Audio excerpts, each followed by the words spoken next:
আমি কেন আখিরাতের ধারণার সাথে একমত হলাম? যেমনটা আমি বলেছিলাম, বাংলাদেশে আমি বড় একটা সাংস্কৃতিক ধাক্কা খেয়েছিলাম, কেননা তারা দরিদ্র, বুঝলেন? তো সে সময় আমি ভাবছিলাম এই মানুষগুলো কেন দরিদ্র। আসসালামু আলাইকুম প্রিয় দর্শক, আমরা আজকের ভিডিওতে একজন বৌদ্ধ ধর্ম অবলম্বী ভাইয়ের একটি ভিডিও আপনাদের সামনে উপস্থাপনা করব। তিনি পুরো ডিটেলস আলোচনা করেছিল যে কেন তিনি বৌদ্ধ ধর্ম ত্যাগ করেছিল। চলুন পুরো ভিডিও দেখলে আমরা সেটা বুঝতে পারবো যে বর্তমান আমাদের বিশ্বে কেন ইসলামটা এত দ্রুত গতিতে বৃদ্ধি পেতে চলেছে। চলুন শুরু করা যাক। আপনি কি আপনার জীবন সম্পর্কে সংক্ষেপে বলবেন? আমার নাম কিউইচিরো সুগিমোতো। সুগিমোতো আমার পারিবারিক পদবি। আমরা মূলত সুগিমোতোদের বংশধর। সুগিমোতো বংশ আসলে একটি সামুরাই বংশ, তাই আমি হলাম সামুরাইদের বংশধর। আপনি মুসলিম হওয়ার আগে কি বিশ্বাস করতেন? আসলে আমি কোনো ধর্মেই বিশ্বাস করতাম না, শুধু আমার নামটাই বৌদ্ধদের মতো, কারণ আমার পরিবার বৌদ্ধ। আসলে মূলত কোনো ধর্মই ছিল না, শুধু সাংস্কৃতিকভাবে যে কোনো সাধারণ জাপানির মতো আমিও আমার পূর্বপুরুষদের শ্রদ্ধা করতাম। আমি অন্য কোনো ধর্ম অনুসরণ করতাম না, কারণ আমার কাছে ধর্ম ছিল ব্যবসা, অর্থাৎ তারা অনুসারীর সংখ্যা বাড়াতে চায় তাদের কাছ থেকে টাকা পয়সা ইনকাম করার জন্য, যাতে করে তারা ধনী হয়ে যেতে পারে। বলা যায় এটা একরকম ব্যবসায়ী। ধর্ম সম্পর্কে আমার ধারণা এরকমই ছিল। বেশিরভাগ জাপানিরাই মনে করে এই দুনিয়ায় শেষ, এরপর কোনো কিছুই আমাদের জন্য অপেক্ষা করছে না। যাই হোক, এটা স্রেফ একটা অনুমান। আপনি ইসলাম সম্পর্কে প্রথম কোথায় শুনেছেন? তো যখন আমি বিশ্ববিদ্যালয়ের একজন শিক্ষার্থী ছিলাম, বাংলাদেশের এক ছাত্রের সাথে আমার পরিচয় হয়েছিল। সে আমার দেখা প্রথম মুসলিম ছিল। সে অল্প স্বল্প জাপানি ভাষা পারত, সবার সাথে কথাবার্তা মোটামুটি চালিয়ে নেওয়ার মতোই আর কি। তাই আমি তার সাথে বন্ধুত্ব করলাম আমার ইংরেজি প্র্যাকটিস করার জন্য। আমরা কখনো কখনো একসাথে সময় কাটাতাম।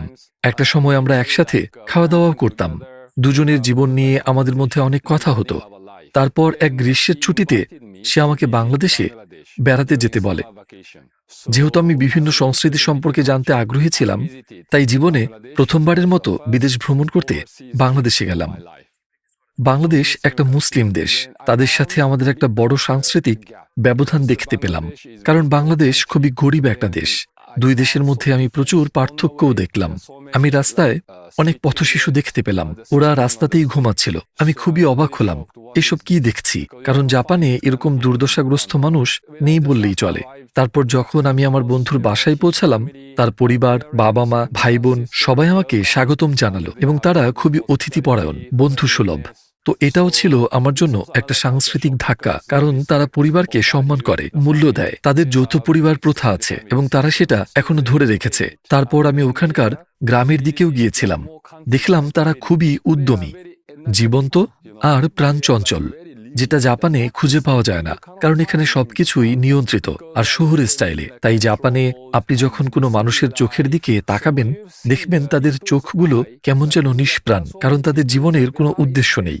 তারা জানে না তারা জীবনে কি করছে। জীবনের সত্যিকার উদ্দেশ্য সম্পর্কে তাদের কোনোই উপলব্ধি নেই। আসলে তারা জানেই না যে তারা কাজের জন্য বাঁচে নাকি বাঁচার জন্য কাজ করে। আসলে আমি বাংলাদেশের মানুষদের মধ্যে ভিন্ন রকম কিছু দেখেছি। যদিও অর্থনৈতিকভাবে তারা দরিদ্র, কিন্তু আমি যখন তাদের চোখের দিকে তাকাই, মনে হয় যেন সেখান থেকে জীবন্ত আভা আসছে। তো সেখানে গ্রামের বেশিরভাগ মানুষ কৃষক। তারা হয়তো জীবনে প্রথমবারের মতো কোনো বিদেশি দেখছে, কিন্তু তারা আমাকে তাদের সাথে চা খাওয়ার জন্য আমন্ত্রণ জানালো। ইংরেজিটিকে তারা চা বলে, দুধ চা। এবং পিঠা, পিঠা একটা মিষ্টি খাবার। আমাদের বাসায় আসেন, বুঝলেন, আমাদের সাথে খেতে হবে। আমি খুবই অবাক হয়েছিলাম।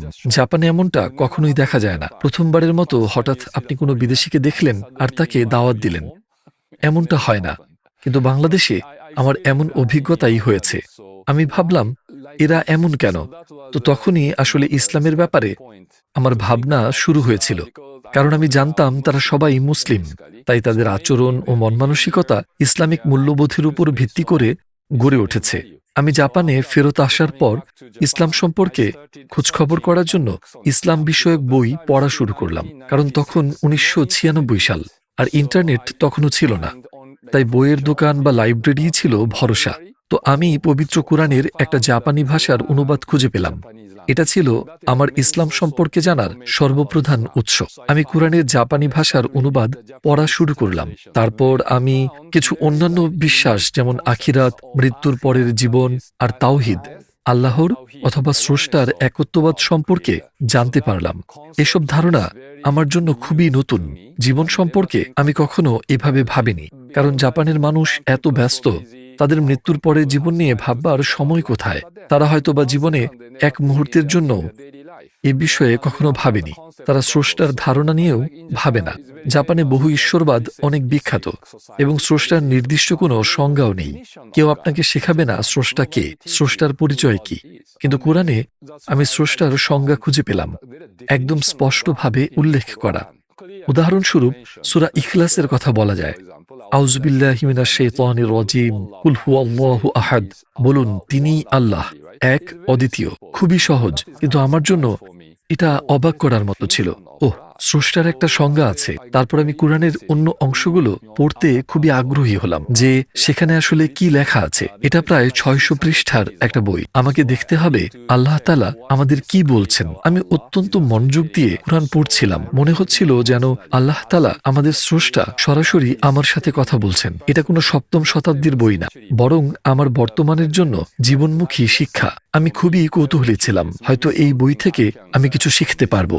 তো আসলে আমি মূলত আখিরাতের বেসিক কিছু ধারণার সাথে এবং স্রষ্টার একত্ববাদের সাথে সত্যিই একমত হলাম। আমি কেন আখিরাতের ধারণার সাথে একমত হলাম? যেমনটা আমি বলেছিলাম, বাংলাদেশে আমি বড় একটা সাংস্কৃতিক ধাক্কা খেয়েছিলাম, কেননা তারা দরিদ্র, বুঝলেন? তো সে সময় আমি ভাবছিলাম, এই মানুষগুলো কেন দরিদ্র? শুধুমাত্র তারা একটা গরিব দেশে জন্মেছে বলে তারা গরিব। শুধুমাত্র কেউ জাপানে জন্মগ্রহণ করেছে বলেই তাদের স্বাস্থ্যসেবা এবং শিক্ষার নিশ্চয়তা থাকে। আর কিছু মানুষ বাংলাদেশে জন্মেছে বলে তারা খুব গরিব। মানে কে এসব সিদ্ধান্ত নেয়? আমি কোথায় জন্মগ্রহণ করব এটা ঠিক করার ক্ষমতাও তো আমার নেই। অর্থাৎ শুরু থেকেই আমাদের জীবন অসম। আপনি এটা অস্বীকার করতে পারবেন না। তো আপনার জীবনের শুরু থেকেই বিরাট বৈষম্য, অসমতা আছে, এবং এই ছোট্ট জীবনে আপনি সত্যিকার অর্থে সেটা ঠিক করতে পারবেন না। তো আমি এই জায়গায় কোনো ন্যায় বিচার দেখতে পাচ্ছিলাম না, কারণ প্রথম থেকেই এটা নির্ধারণ করা আছে। কিন্তু যখন আমি কোরআন পড়লাম, আখিরাতের ধারণা পেলাম, তখন বিষয়টা বোঝা গেল।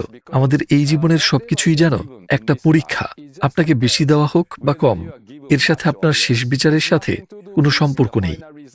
তাহলে কেউ যদি বাংলাদেশে জন্মগ্রহণ করে আর কঠিন পরিস্থিতির মধ্য দিয়ে যায়, কিন্তু যদি তারা জীবনে ভালো কাজ করে, পরকালে তাদের জন্য পুরস্কার বরাদ্দ থাকবে, যার অর্থ তারা জান্নাতে প্রবেশ করলে সেখানে অনন্তকাল থাকবে। সেখানে দুনিয়ার জীবন বড়জোর ধরে নিলাম 100 বছর, কিন্তু পরকালের জীবন তো অশেষ, তাই না? অনন্তকালের সাথে 100 বছর তুলনা করলে দুনিয়ার জীবন কিছুই না, 1 সেকেন্ডেরও কম। আমাদের মৃত্যুর পরের পরকালের এই ন্যায় বিচার আমাকে জীবনের অর্থ বুঝিয়েছে। এখন মুসলিম হয়ে যাওয়া উচিত। যেমনটা আমি বলেছিলাম, সেই দুটি কনসেপ্ট, আখিরাত এবং তাওহীদ, আমার কাছে এই দুটি আমার কাছে খুবই অর্থবহ মনে হয়েছিল। কিন্তু আমি 600 পৃষ্ঠার এই কোরআন শরীফে কি লেখা সেটাও জানতে চাইছিলাম। তাই আমি মনোযোগ দিয়ে এটাতে কোনো বিপজ্জনক শিক্ষা আছে কিনা কিংবা অদ্ভুত কিছু আছে কিনা পরীক্ষা করে দেখলাম। কিন্তু আমি যত পড়লাম ততই উপলব্ধি করলাম যে পবিত্র কোরআন আমার জন্য একদমই স্বাভাবিক এবং আমাদের এটাই অনুসরণ এবং বিশ্বাস করা উচিত। তো আমি ধীরে ধীরে বুঝতে পারলাম, পবিত্র কোরআন মানুষের তৈরি নয়, এটা স্রষ্টা বা আল্লাহর তরফ থেকেই এসেছে। এবং ধীরে ধীরে আমি বিশ্বাস করছিলাম, জীবনকে বদলে দেওয়ার মতোই, পুরোপুরি পাল্টে দেওয়ার মতোই একটা বই কোরআন। তারপর আমি এটা অনুসরণ করতে চাইলাম। মানে কোরআন তো শুধু কেবল একটা পড়ার বই নয়, বরং এটা চর্চা করার বা ধর্মীয় আধ্যাত্মিকতার বই। আমি জানতে চাইছিলাম মুসলিমরা তাদের দৈনন্দিন জীবনে কিভাবে ইসলাম চর্চা করে। আমি কিভাবে সেই গভীর অভ্যন্তরীণ জ্ঞান পেতে পারি। কিভাবে? এর একটাই উপায়, আমাকে মুসলিম হতে হবে। আমার নিজেকে ইসলাম অনুভব করতে হবে। একজন গবেষকের মতো নিরপেক্ষতার খাতিরে একটা দূরত্ব বজায় রেখে তৃতীয় ব্যক্তির মতো শুধু গবেষণাই করে যাবেন, কিন্তু ইসলামের অন্তর্নিহিত দিকগুলো সত্যিকার অর্থে বুঝতে পারবেন না। এই গবেষক কখনোই আমি যে জ্ঞান চাই তা অর্জন করতে পারবে না। সম্ভবত এই কৌতূহলের বশেই আমি মুসলিম হতে চেয়েছিলাম। আমি সত্যিকারের ইসলামকে জানতে চেয়েছিলাম। তো ইসলাম গ্রহণ করার পরে কোন কোন কঠিন পরিস্থিতির সম্মুখীন হয়েছিলেন? প্রথমত হালাল খাবার। এটা প্রায় 28 বছর আগের কথা। আলহামদুলিল্লাহ, বর্তমানে জাপানে অনেক প্রকারের হালাল খাবার আছে। কিন্তু সেই সময়ে মুসলিমরাও হালাল খাবার তেমন একটা খুঁজে পেতেন না। তো এটা ছিল 1 নম্বর চ্যালেঞ্জ। দ্বিতীয় সমস্যা হচ্ছে নামাজের জায়গা খুঁজে পাওয়া। সে সময়ে আমার যতটুকু মনে পড়ে সমগ্র জাপানে শুধুমাত্র 7টি মসজিদ ছিল। বর্তমানে এটা 151টার থেকেও বেশি। তাই কিভাবে কোথায় নামাজ পড়ব এটা একটা বড় সমস্যা ছিল। আরেকটা বড় চ্যালেঞ্জ হলো অমুসলিম জাপানিদের মনে ইসলাম নিয়ে বিদ্বেষমূলক মনোভাব। তাদের মূলত ইসলাম সম্পর্কে কোনো ধারণাই ছিল না। যেমন বিগত 20 বছর ধরে আমি আমার বাবা মাকে ইসলাম বোঝানোর চেষ্টা করে যাচ্ছিলাম। আমার মনে হয় এর প্রধান কারণ 9/11 সন্ত্রাসবাদের সাথে যুক্ত করে ইসলামকে নিয়ে একটা নেতিবাচক মনোভাব তৈরি করা হয়েছিল। তাই দেখা যেত তারা আমার কথা শুনতেই চাইতো না। তাদের মনে নেতিবাচক মনোভাব ছিল, কিন্তু আমি তাদেরকে ব্যাখ্যা করতে চাইতাম। যখনই আমাদের দেখা হয় আমি ইসলামের ব্যাপারে কথা বলতে চাই, কিন্তু তারা ব্যাপারটাকে আমলেই নেন না। কিন্তু আমি আমার চেষ্টা চালিয়ে যাই। আমি তাদের জোর করিনি, কিন্তু ইসলাম কতটা সুন্দর আর যুক্তিসঙ্গত সেটাই বোঝানোর চেষ্টা করে যেতে থাকি। কিন্তু তারা ব্যাপারটা রীতিমতো অপছন্দ করতে শুরু করলেন। তো একদিন তারা আমার হোমটাউন গিফু থেকে চিবায় আমার কাছে এলেন। আমি ইসলামের ব্যাপারে আবার কথা বলতে চাইলে আমার বাবা বিরক্ত হলেন।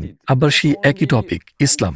তারা মাত্রই আসলেন, কিন্তু ইসলামের কথা শুনবেন না বলে কয়েক মিনিট পরেই চলে গেলেন। এ কারণে আমাদের সম্পর্ক বেশ খারাপ হয়ে গিয়েছিল। তাই আমি ভাবছিলাম কিভাবে আমাদের সম্পর্কটাকে স্বাভাবিক করব। আমি বিভিন্ন উপায় ভাবতে শুরু করলাম। যেমন আমি তাদেরকে উপহার পাঠাতাম যাতে তারা আমার উপর সন্তুষ্ট হয়। আমার বাবা কফি, বাদাম ইত্যাদি পছন্দ করেন, তাই তার জন্য আমি কফি, বাদাম এবং কিছু স্ন্যাক্সও পাঠাতাম। আমি এসব সবসময় পাঠাতাম। আর একসময় তিনি আমার উপর সন্তুষ্ট হলেন। তারপর আমাদেরকে বাসায় তাদের সাথে দেখা করার অনুমতি দিলেন। তাই আমি চিবা থেকে আমার হোমটাউনে বেড়াতে গেলাম। সেখানে আমার বাবা মা বাড়িটা নিয়ে তাদের উদ্বেগের কথা আমাদের জানালেন। আমার দাদার থেকে পাওয়া পুরাতন বাড়িটি কে দেখাশোনা করবে? জাপানে সাধারণত বড় ছেলেরা এই কাজটা করে থাকে, আর আমি আমার বাবা মায়ের বড় ছেলে। আমি বললাম, চিন্তা করবেন না, বাড়িটা আমি দেখাশোনা করব। আমার কথা শুনে তারা নিশ্চিন্ত হলেন। তার পরের চিন্তা তাদের শরীর স্বাস্থ্য নিয়ে, কারণ তখনই তাদের বয়স 75 হয়ে গিয়েছিল। তো তাদের যদি কোনো কারণে হাসপাতালে ভর্তি হতে হয় অথবা যদি কোনো কারণে পক্ষাঘাতগ্রস্ত হয়ে পড়েন, তবে কে তাদের দেখবে? এটা তো কোনো সাধারণ বিষয় নয়। আমি বললাম, তোমরা চিন্তা করো না, আমরা তোমাদের দেখভাল করব। এতে তাদের চিন্তা দূর হলো। এবার আমার বাবা আমাকে একটা প্রশ্ন করলেন। বললেন, তোমার মুখে দাড়ি কেন? দাড়ি, বুঝলেন? এটা খুবই ভালো একটা প্রশ্ন, ইসলামের সাথে পুরোপুরি সম্পর্কিত। আমি এমন একটা সুযোগের অপেক্ষাতেই ছিলাম। অর্থাৎ আমি সরাসরি কখনোই এই প্রশ্নের উত্তর দেব না, বরং আমি তাকে বলবো, এই প্রশ্নের উত্তর যদি আপনি ভালোভাবে বুঝতে চান, আপনাকে ইসলামের ভিত্তি সম্পর্কে বিস্তারিত বুঝিয়ে বলতে হবে। আপনার কাছে 10 মিনিট সময় হবে। তখন আমার বাবা বললেন, ঠিক আছে, মানে এখনই সময় ইসলামের দাওয়াত দেওয়ার। 10 মিনিট, আলহামদুলিল্লাহ। আগে তো কয়েক মিনিটও তার সাথে এ ব্যাপারে কথা বলা যেত না, কিন্তু এখন আমার হাতে 10 মিনিট সময় আছে। আলহামদুলিল্লাহ, আমার যা বলার তা বলতে হবে। তো আমি গোরাব মেথডে কথা বলবো, আগে থেকেই ঠিক করে রেখেছিলাম। আল্লাহর অস্তিত্ব, আল্লাহর একত্ববাদ, কোরআন এবং নবুয়াত, এসব অপরিহার্য বিষয়গুলো সম্পর্কে আমাকে কথা বলতে হবে। যেহেতু আমি আগে থেকেই প্র্যাকটিস করে রেখেছিলাম, জাপানি ভাষায় সহজভাবে আমি তাদেরকে সব ব্যাখ্যা করলাম। তারা আমার কথা শুনলেন। বাবার সাথে আমার মাও শুনছিলেন। সবশেষে আমার বাবা আমাকে জিজ্ঞেস করলেন, তো এখন তুমি কি চাও? যখনই আমার বাবা বললেন, তুমি কি চাও, আমার স্ত্রী আমার পাশে বসে এতক্ষণ সব শুনছিল। তখন কি যে মনে হয়েছিল, এই সুযোগে সে বলল, আমরা আপনাদেরকে আমাদের সাথে জান্নাতে নিয়ে যেতে চাই। আমার স্ত্রী এভাবেই বলেছিল। আর বাবা জিজ্ঞেস করলেন, কিভাবে? তখন আমি বললাম, আপনাদের শাহাদা নিতে হবে, কারণ আমি সেই গোরাপ মেথড তাদেরকে শাহাদা নেওয়ানোর লক্ষ্যেই প্রয়োগ করেছি। ব্যাখ্যা করলাম, আল্লাহ ছাড়া কোনো ইলাহ নেই এবং মুহাম্মদ সাল্লাল্লাহু আলাইহি ওয়াসাল্লাম আল্লাহর রাসূল। এটা একটা বার্তা। আমি ইতিমধ্যেই এটা ব্যাখ্যা করেছি এবং কেন জানি তারাও বুঝতে পারলেন। এখন শুধু স্বীকার করা বা সাক্ষ্য দেওয়াই বাকি আছে। আমি চাই এই মাত্র আমি যা ব্যাখ্যা করলাম আপনি তার সাক্ষ্য দেন। আমার বাবা মা একে অপরের মুখের দিকে তাকালেন, তারপর বললেন, ঠিক আছে। বাবা,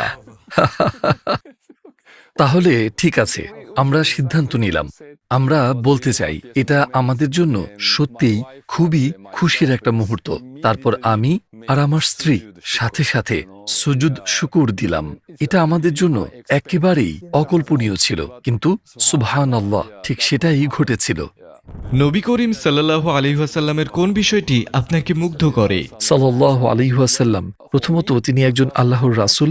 এটা আমার জন্য খুবই গুরুত্বপূর্ণ, কারণ আমি কুরআন দ্বারা গভীরভাবে প্রভাবিত হয়েছিলাম। আমি ভাবি তিনি কি করে কুরআনের বাণী একটুও পরিবর্তন না করে পৌঁছে দিয়েছিলেন, যা গত 1400 বছর ধরে সংরক্ষিত, একেবারেই অক্ষত অবস্থায়। এটা আসলেই একটি অলৌকিক ব্যাপার। আর তারপর তার অসাধারণ ব্যক্তিত্ব। হ্যাঁ, তার সম্পর্কে যতই জানি ততই যেন তার প্রতি শ্রদ্ধা আর মুগ্ধতা আরও বেড়ে যায়।